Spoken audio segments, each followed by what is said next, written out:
Existe outra coisa muito importante que tem a ver com as barreiras de nós não falarmos sobre estas coisas.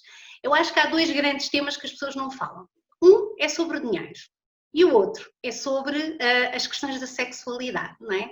E principalmente quando temos alguma dificuldade, algum problema de saúde, então falar disto, mais uma vez, pegando naquilo que eu disse inicialmente, até parece, eu nem vou pôr isto em cima da mesa, o que é que vai pensar de mim? Então, mas está ali na cadeira de rodas e ainda está a pensar em sexo, por exemplo, não é?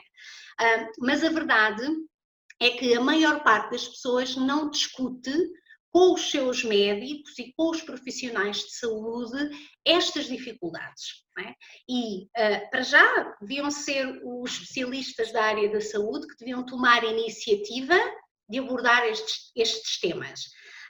Era extremamente importante que todos os doentes de todo o tipo de patologias pudessem ter a oportunidade de fazer uma consulta de sexologia e de ter disponível, porque a sexualidade, ela dá-nos felicidade, ela dá-nos bem-estar, ela dá saúde, ela é promotora de saúde, então ela não pode ser descuidada e vista como em segundo plano.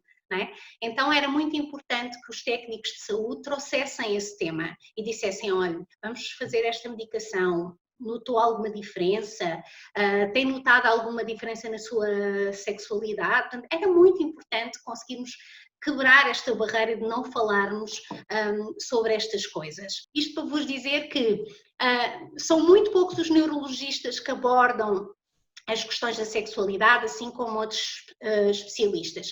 E quando falamos em nós, se nós tomamos a iniciativa, à semelhança daquilo que eu disse há bocadinho, os homens tomam mais rapidamente a iniciativa de expor um problema do que as mulheres. Precisamente por tudo aquilo que eu também já vos disse antes, não é? Porque o homem, quando tem uma dificuldade, aquilo é logo uma grande incapacidade para ele e então há logo uma necessidade de tentar resolver. E porque os homens também têm mais facilidade de falar destas coisas do que as mulheres, não é?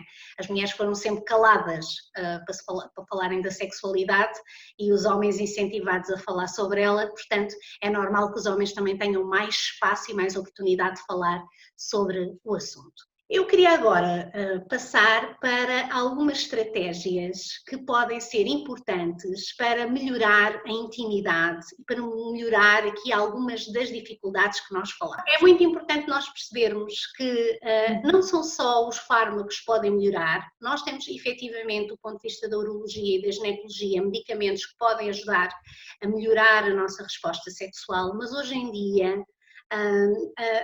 de forma muito fácil, nós podemos ir buscar à farmácia ou ao supermercado alguns produtos que podem ajudar a fazer alguma diferença e eu vou-vos mostrar alguns. Mas antes disso, antes de mostrar os produtos, eu quero que vocês saibam que é muito importante falarmos destas coisas, promover o diálogo, conversar com o parceiro e com a parceira, falar das emoções e dos nossos sentimentos. Mais uma vez, os homens têm mais dificuldade em fazer isto do que as mulheres. Okay? As mulheres choram mais facilmente, emocionam-se mais facilmente, porque são ensinadas a fazê-lo. Os homens não, então têm maior dificuldade em falar do que é que estão a sentir. Então é muito importante dar um acompanhamento especial aos homens nestas coisas, porque para eles é muito difícil falar de sentimentos quando eles nunca falaram sobre isso e quando se diz constantemente aos meninos não chores, não é? E é normal que existam momentos em que o homem precise de chorar, até porque a estrutura que o faz chorar é a mesma que faz chorar as mulheres, portanto não se percebe porque é que se continua a educar os rapazes de forma diferente e depois vai trazer consequências tão grandes na sua vida, nomeadamente na intimidade. Então, investir no diálogo, conversarem muito, encontrarem outras formas de se relacionar, olha, hoje não me apetece, vamos fazer assim. Acho que o diálogo está sempre assim no topo da pirâmide, não é? Evitar ter relações sexuais naquela altura em que estamos com maior situação de crise. Atenção, e eu costumo muitas vezes dizer isto às pessoas, o facto de atenção, que é para isto não ser mal interpretado, porque às vezes podemos dizer as coisas e não ser bem percebida. Eu nunca devo fazer alguma coisa que não queira ou que não deseje, não é? Porque senão já estamos a entrar numa situação de abuso e de violência.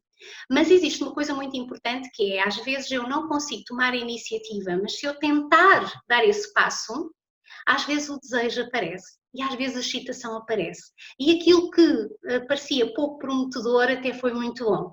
Então às vezes é preciso também abrir a possibilidade das coisas acontecerem. Não é forçar, mas é tomar ali, pisar o risco para tomar iniciativa, fazer acontecer, não é? Para desencadear depois o resto. Isso é extremamente importante, porque muitas das vezes nós, hoje não apetece, amanhã também não apetece, então nunca vamos fazendo. De repente já passou um mês, dois. Atenção, que também há aquela ideia que as pessoas fazem todas muito sexo, isso também é uma verdadeira mentira. Não, nós não somos, ora assim, tão sexualmente ativos e também não há nada que diga que eu tenho que fazer sexo todas as semanas ou todos os meses, está bem? A frequência sexual é aquela que eu desejo e que também agrada ao meu parceiro e à minha parceira. Claro que normalmente há um desfazamento.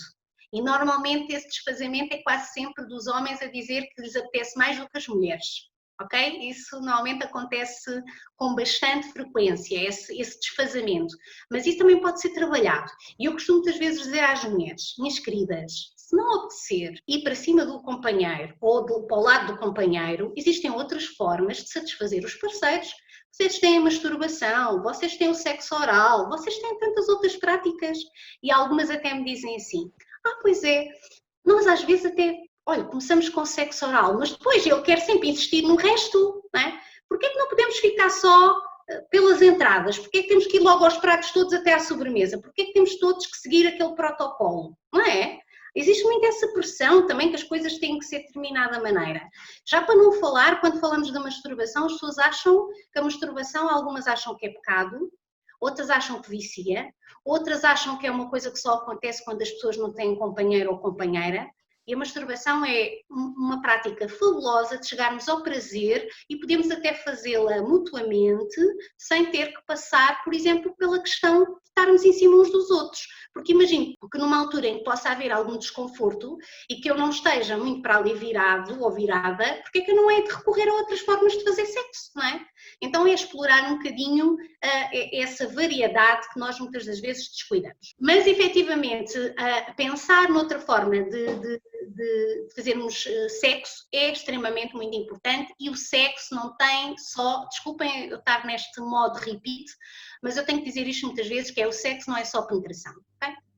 Depois, é muito importante para quem sofre de muito desconforto nos períodos de inflamação, coisas que às vezes nós podemos melhorar, a temperatura, às vezes espaços muito climatizados, muito quentes, podem provocar também desconforto, o mesmo se passa com espaços muito, muito frios, não é? Que depois podem dar origem a espasmos e aumento do desconforto, então todo o ambiente tem que ser mais protegido. Algumas pessoas dão-se muito bem quando tomam um banho quente antes de irem para a cama, outras preferem não o fazer, uma massagem antes de iniciar a relação sexual propriamente dita, ainda que a massagem já faça parte da relação sexual, não é? Tentar aqui um conjunto de coisas antes de irmos para alguns produtos que eu trago para vos mostrar.